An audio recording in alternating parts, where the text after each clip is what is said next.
Good evening, everyone. Welcome back once again to Vicious Rants. And of course, I'm your host, your YouTube messiah, and often imitated, never duplicated superstar Tim Vicious. And talking about Raw this week was in Kansas City, Missouri. And before we get into that, first things first, gotta talk about it, address the big elephant in the room, AEW Double or Nothing. And I'm not gonna lie, I watched the show, I enjoyed it. Now, to be honest, the match with the best friends versus Angelico and Jack Evans, it felt out of place. And, you know, that felt out of place. And also, there were some things, you know, a lot of people are really, you know, need a second because I want to try and word this right. You've been seeing a lot of people pretty much having an online Twitter war, an online war, like on Twitter or Facebook gimmick, whatever the fuck, you know, about which promotion's better, being pro WWE or anti AEW or pro AEW and anti WWE and all that shit. You know, here's the thing. Stop fucking stressing over it, because I guarantee you're not seeing any of the wrestlers getting like that. You know? I guarantee the wrestlers are not getting like that. I guarantee people that are actually getting a chance to work are not sweating over that shit. You know who is? The fans. And they're the ones that are making shit toxic. Now, here's a hypothetical for you. Just imagine if the Monday Night Wars between WCW and Nitro, if that shit would have happened, if social media and that kind of shit was around back during those times, fuck! People would have been losing their shit because of on how for 83 weeks WCW kicked Vince's ass. You know what? Here's the thing. It's fucking business. You're going to have ups and downs. You're going to have high periods and low periods. You know? Guarantee. You look over the past couple of weeks on Raw, yeah, aside from the fact that they've been dealing out some shitty stories and the way the presentation for the show has been shitty. You look at the other shows that have been on during that time. That's where that's another thing that you have to factor in if you're going to go and try and do the fucking rating shit. Because honestly, if somebody can sit down and explain to me the way the Nielsen rating system works, I will fucking listen. But on all honesty, no one can give an honest, straight fucking answer. Even the Nielsen people can't. So stop sweating so much on the fucking ratings. Enjoy what shows you see. Also, one thing I am going to say, and in no way, shape, or form is this in any way saying anything negative or shitting on AEW, because in all honesty, I hope for nothing but the best for them boys. I hope for nothing but the best for Matt, Nick, Cody, and Tony. Anyone can put on a good, solid pay-per-view. Look at on how many times Ring of Honor, Evolve, Combat Zone, you name the company that they have put on a good, solid pay-per-view or internet pay-per-view. Anyone can put on a solid pay-per-view. Their true test is going to be when they have to provide weekly television programming. And not just weekly television programming, but you're going to have to look 4 to 6 months after it comes out. And I say that sparingly because that's going to be after everyone has done the honeymoon phase, being like, oh, I can't wait to see this. Honest to God. You know? Now, other than that, great show. Love the match with Jericho and Omega. You know, Jericho, the man, is smart enough to know on how to evolve his character. And not only that, I use Chris Jericho as a standard because the second people start talking about if a wrestler's getting too old or if a wrestler needs to wind down because they're getting up there in years. Chris Jericho is damn near fucking 50 and he's still working. Not just working, but just signed a 5-year fucking 5-year contract with All Elite Wrestling. So he's not going to be done with them until he's at least in his mid-50s, and that's saying if he doesn't choose to continue after that. Also, you look back, 2004 era, Hulk Hogan was fucking working regular when he was in his 50s. Point being, if a guy can work, and I mean actually work, not just come out there, do their trademark thing and then hit 1 or 2 moves, who gives a shit what fucking age they are? If they can fucking work and they're healthy, let them. Now, big names that did make surprise appearances at AEW. Jon Moxley, formerly Dean Ambrose, did. He also announced that he did sign a contract with them. As well as Awesome Kong, which, honestly, I'm just kind of scratching my head at this point because, and again, not saying this in a negative way, but Cody said in an interview before he doesn't want to fill the AEW locker room with a lot of past WWE talent. And now whether he means high marketing talent or talent that worked there, whether it was for 5, 6, 8 months, a few years, but were regulars and names for people that watch the show regularly, I don't know. But point being, if you don't want to do that, why introduce so many names that have been on there regularly? You know, now I'm not shitting on the idea of bringing in Moxley because, you know, I've been a fan of his since long before he signed in AEW when he was doing Unstable Violence in Combat Zone. I dug the shit out of Awesome Kong when she was doing her shit in WWE in TNA. And I fucking loved the shit she was doing on Glow as Welfare Queen. You know, but just, I don't know. Those kind of signees, it just kind of makes, you know, it scratches my head. It makes me think in that sense. Either way, that said, let's get on to Raw. It started out Brock Lesnar coming out with a new custom Money in the Bank briefcase with a boombox on it. He caught on to all of us laughing and cracking jokes about him holding it up there doing like this, like, yeah. And Brock is just coming out having fun again, and I fucking love that because, you know, if you're having fun at work, then you got nothing to really complain about, you know? And Brock's out there, Brock has said it more times than not. When he's out there performing in the ring, he's not there as a wrestler, he's not there as an entertainer, he's not there as a wrestler, he's there as an entertainer. So he's going out there to entertain. And that's perfectly fucking fine. You know, in WWE, they are entertainment. They're an entertainment-based business. So yeah, go out there, do entertainment. Dance like a little monkey with a little fez with somebody playing an organ grinder. If that makes people happy and that draws asses and seats, fucking go for it. Brock comes out. Mighty Savior Paul Heyman hypes up on just as Brock is about to announce who he's going to cash it in on. And then Seth comes out. Or not Seth. Actually, I was wrong. Kofi came out first. Then Brock came out. Then Seth. And Seth kind of, well, in Paul's own words, he kind of pissed on the party. I'm paraphrasing, mind you. And he pissed on the party and walked out, which then led to Brock being disappointed in him walking out. And then Kofi standing there like, yo, you gonna do something? What? And then Dolph Ziggler, boom, sneak attack on him, beat the shit out of him again.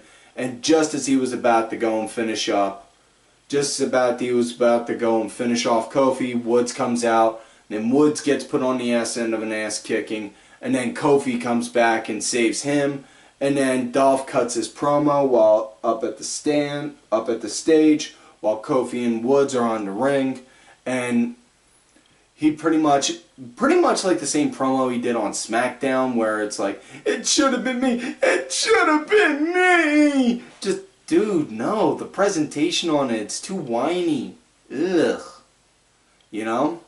I mean, I understand you're doing that as the delivery, but just, ugh. Ugh, doesn't connect. Now that match is going to be set, Woods and Ziggler's set for their show at Saudi Arabia, which, in all honesty, I think Kofi's going to win because, aside from the obvious, you know, it's Kofi and they want to make him as a, and, you know, the way he's presenting himself as champion on TV, he still has to show to himself and to the fans that he deserves to be champion.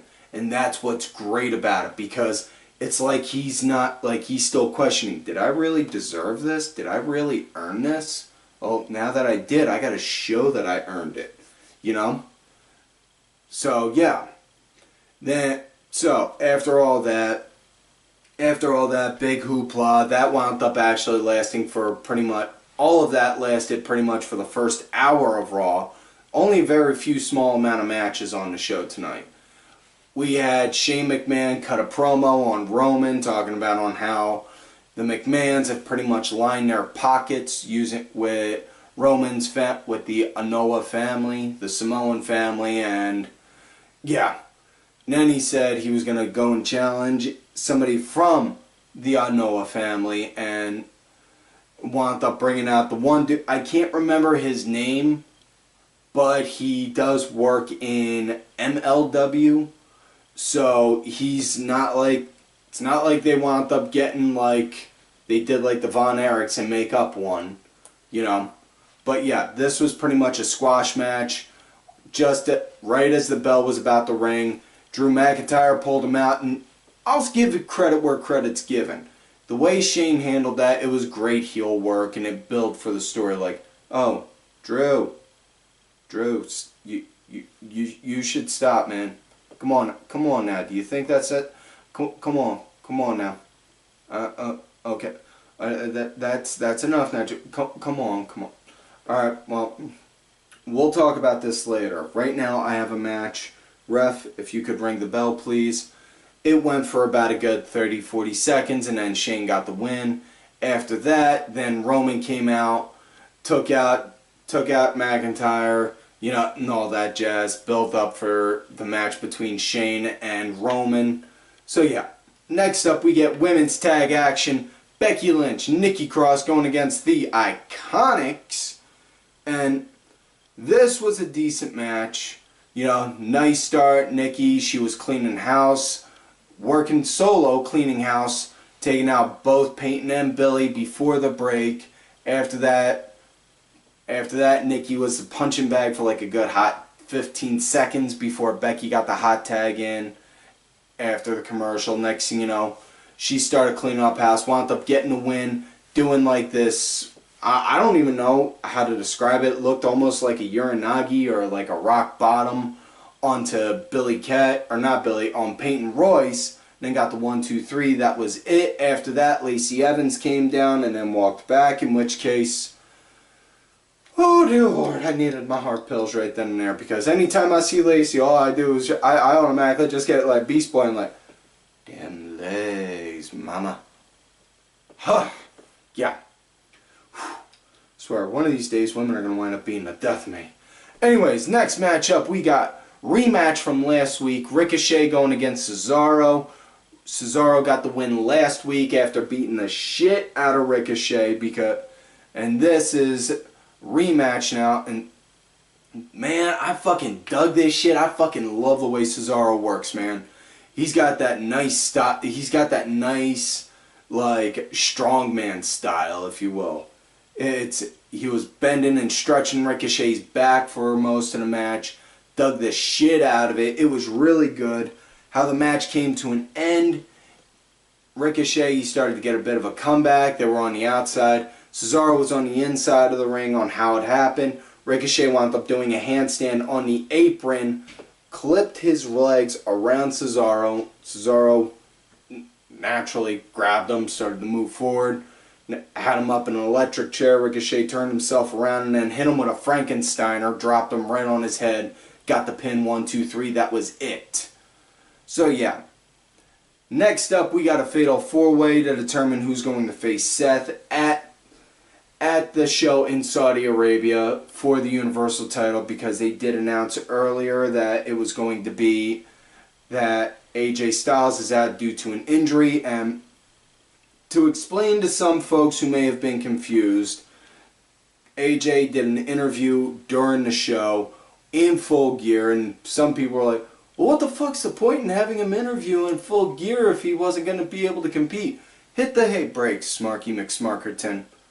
You look back on their frickin' Twitter, on WWE's Twitter timeline, they announced that about 40 minutes before that interview happened. So, if you imply some semblance of logic, he was getting geared up, dressed, ready to go. Next thing you know, oh, man, something popped. That didn't feel right. There you go. Simple as that. God knows how many times has that happened. You know, that's happened to me. Christ. Honest to God, folks, I blew my damn back out once putting on a pair of pants. I kid you not.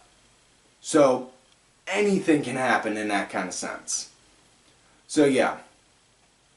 Fatal 4-way, Braun Strowman, Miz, Baron Corbin, Bobby Lashley. That was nice action going around. I gotta give credit where credit's due. The two guys, one, Bobby Lashley, who was pretty much leading this entire match up until the end, and two, The Miz, because he fucking stepped his game up like he legitimately looked like he was going to win a handful of times, because on how fucking, the way he just presented himself in it. And I fucking loved that. It was decent as shit.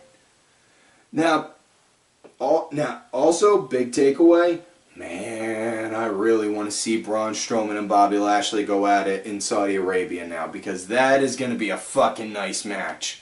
The way them two were going at each other during the Fatal 4-way, that was nice. Now, how the match came to an end, Strowman and Lashley started going at it on the outside and started going out into the crowds, and then wound up getting into the back. And then, so it left Corbin and Miz. Miz fought with valor, with every last breath he had in him.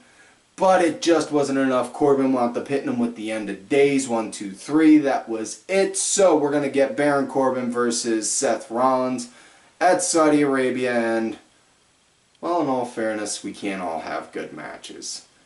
Gotta have some stinkers on the show, because this is an old lesson I learned from the man himself, from one of the great legends in wrestling himself, Rip Rogers. Sometimes bookers do make shitty matches. And that's the cold hard truth, because they'll make a shitty match and put it right before the big marquee match, because that just makes that marquee match look so much better. And so, yeah, that's what I'm pretty much looking at Corbin and Seth as. That match that's going to make the next one, boom, look a lot better. Because, honestly, Seth, I see him holding that title for a long-ass time, up until I think Drew McIntyre is going to take it off him. That's my prediction. Pin this video, like this video, and pin it at this exact time.